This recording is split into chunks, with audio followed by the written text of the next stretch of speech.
tengamos una obsesión santa por conocer a Dios. Que nos obsesionemos realmente por conocer a Dios.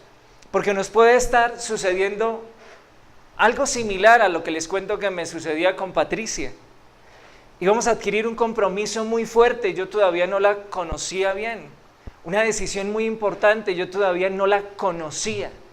Y nosotros podemos estar caminando con un Dios que no conocemos, adorando a un Dios que no conocemos, orando o hablándole a un Dios que no conocemos. ¿Qué tanto conoces a Dios? El Señor Jesús declara, esta es la vida eterna, que te conozcan. Allí aparece la palabra. Quisiera invitarles a los que tienen la sana costumbre de subrayar sus Biblias o de anotar, que subrayen la palabra conozcan. Esta es la vida eterna, dice el Señor Jesús, que te conozcan a ti, el único Dios verdadero. Nuevamente el Señor Jesús se dirige allí a sus discípulos y les dice, y cuando ha sacado fuera todas las propias, está hablando de las ovejas, va delante de ellas y las ovejas le siguen. ¿Por qué? ¿Por qué lo siguen? Dice, porque conocen su voz. No solamente porque Él va delante de ellas, sino claramente nos dice el pasaje, porque ellas conocen la voz de Dios. ¿Conoces tú la voz de Dios? ¿Identificas tú la voz de Dios? ¿Sabes cuándo es la voz de Dios la que te está hablando? La podemos identificar dentro de muchas voces, mi voz interna, la voz de mi razonamiento, de mi lógica, las voces de los que nos rodean, las voces de las circunstancias. Ahí dentro de todas esas voces, tú logras identificar, tú puedes decir, esta es la voz de Dios. ¿Quiénes la logran identificar? Claramente dice, sus ovejas. ¿Qué significa conocer a Dios en realidad? Y ahí tenemos que hacer una diferencia entre lo que es saber de Dios y conocer a Dios. Ahí seguramente vamos a poder entender y lograr identificar si realmente yo conozco a Dios, o tal vez lo único que ha pasado durante toda mi vida cristiana es que yo he sabido de Dios. Saber, según el diccionario, quiere decir acumular información de la existencia o del paradero de alguien o de algo. Acumular información. Si se tratara de saber de Dios, allí no se exaltaría a Dios, sino que lo que se exaltaría allí sería la razón humana, el conocimiento humano, mi capacidad de cuánta información he logrado recaudar. Quisiera hablarles de 3 obstáculos que se presentan en nuestra vida que nos impiden conocer a Dios. 3 obstáculos que se presentan en el camino de cualquier cristiano, de cualquier hijo de Dios, que le impide tener ese conocimiento profundo, esa intimidad profunda con el Creador. Y el primero es el orgullo. ¿Qué es el orgullo? El orgullo es cuando sencillamente creo que ya lo sé todo y que no me puedo dejar enseñar de otro, y mucho menos de alguien menor que yo o de alguien más humilde que yo. Y no me dejo enseñar. No me dejo instruir. El segundo impedimento para que nosotros podamos conocer a Dios, la hipocresía.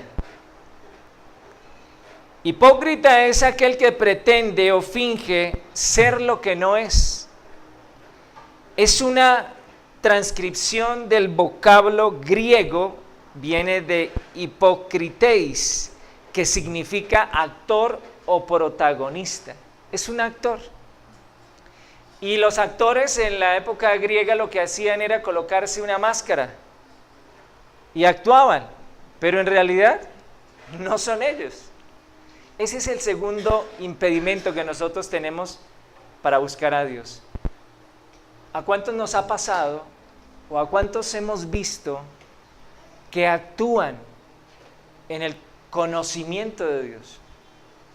O sea, realmente no es algo de corazón. ¿Cuál es el tercer impedimento para poder conocer a Dios. Y es el tema de las emociones. Las emociones es algo en lo que debemos tener muchísimo cuidado. Porque los sentimientos o las emociones, deberíamos dudar de ellos, no generan verdadera confianza. Y de esa manera pretendemos relacionarnos con Dios, de esa manera pretendemos conocer a Dios por el estado de nuestras emociones, de nuestros sentimientos. Y dice claramente el profeta Jeremías, engañoso es el corazón, más que todas las cosas. ¿Cómo confiar en nuestro corazón para poder conocer a Dios, para poder relacionarnos con Dios? Entonces, Romanos 6:23 me aclara, me dice que la paga del pecado es ¿qué? Muerte. El pecado trajo muerte a mi vida. Desde esa muerte que trae el pecado, soy absolutamente incapaz de poder conocer verdaderamente a Dios. Pero entonces, ¿qué hace el Señor? En Juan 1:12 me empieza a dar la clave para que yo pueda avanzar en ese conocimiento verdadero de Dios.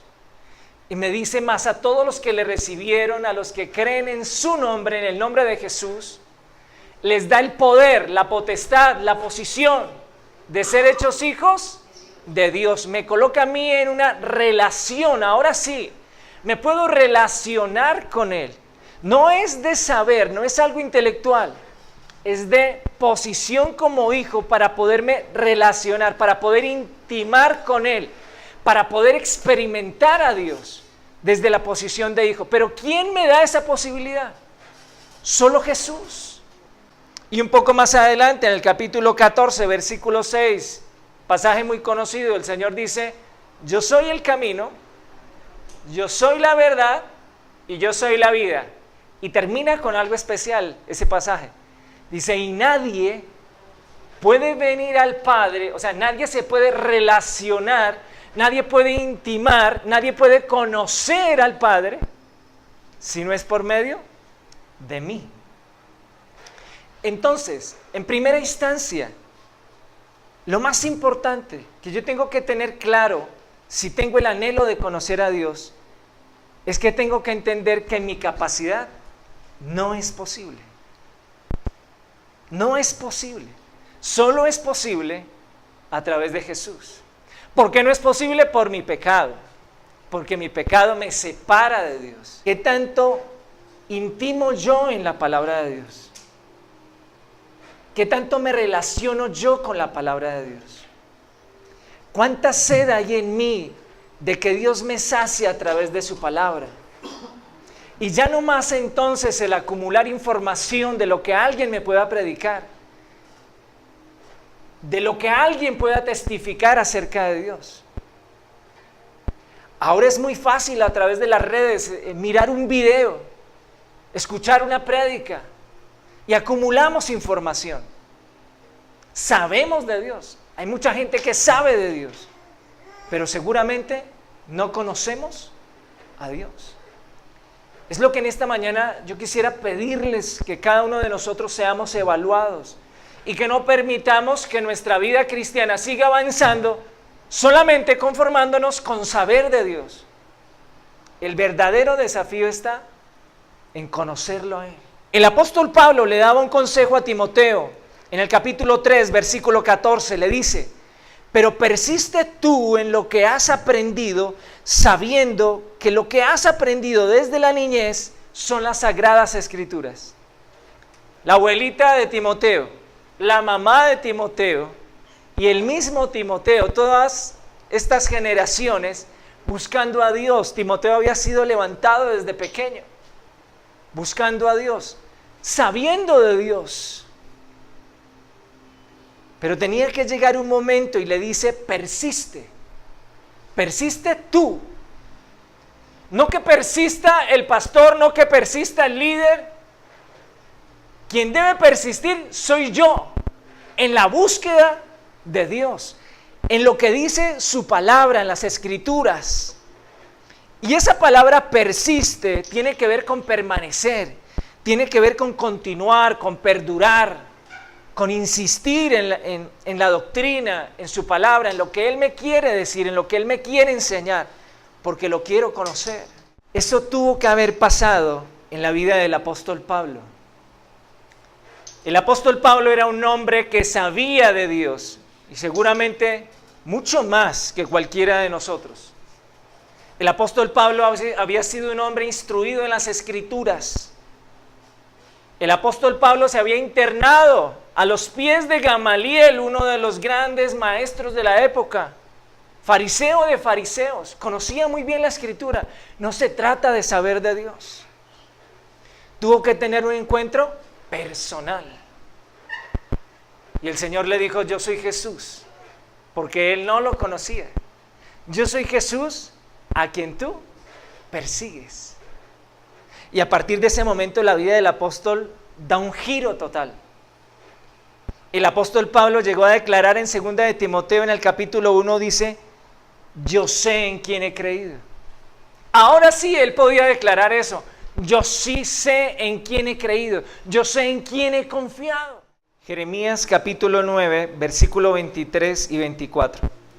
Así dijo Jehová: no se alabe el sabio en su sabiduría, ni en su valentía se alabe el valiente, ni el rico se alabe en sus riquezas, mas alábese en esto el que hubiere de alabarse, en entenderme y conocerme, porque yo soy Jehová, que hago misericordia, juicio y justicia en la tierra, porque estas cosas quiero, dice el Señor. ¿Qué es lo que quiere el Señor? Que yo lo entienda y que yo lo conozca. Y entonces me da el permiso. ¿Usted quiere chicanear por algo?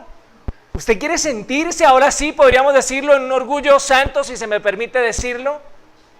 Es que tú me conozcas, me entiendas y me conozcas. Y cuando yo entiendo a Dios y cuando conozco a Dios, entonces entiendo toda esta inmensidad de creación. Puedo entender el propósito de Él para mi vida.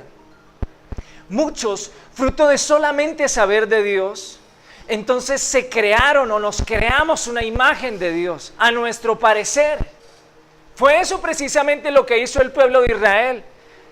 Dice que Moisés no bajaba del monte y ellos perdieron su esperanza en su líder. Y dice: bueno, este ya no va a regresar, ¿qué hacemos? Y entonces convinieron con Aarón a hacerse un dios. ¿Recuerdan? Todas las mujeres llevaron sus zarcillos, sus aretes de oro y crearon un becerro. Y claramente cuando leemos ese pasaje, dice que Aarón dijo: mañana entonces exaltaremos a nuestro Dios. No que se hayan inventado otro Dios. Ellos lo que hicieron fue creer que Dios era así. Ellos venían de la esclavitud, donde todos los egipcios y los dioses que ellos tenían forma de animales. Había Egipto todavía en su corazón. Y lo que hicieron, el becerro que hicieron, era una representación del Dios de Abraham. No era otro Dios, era del Dios de Abraham. No conocían a Dios. Sabían de Dios. Sabían de Dios, pero no conocían a Dios. Alabes en esto el que ha de alabarse, en conocerme.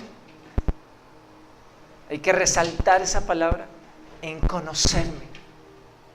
Y esa es la gran meta que ustedes y yo tenemos. Por favor, no se enfoque en nada más. Enfóquese en esto, en conocerlo a Él.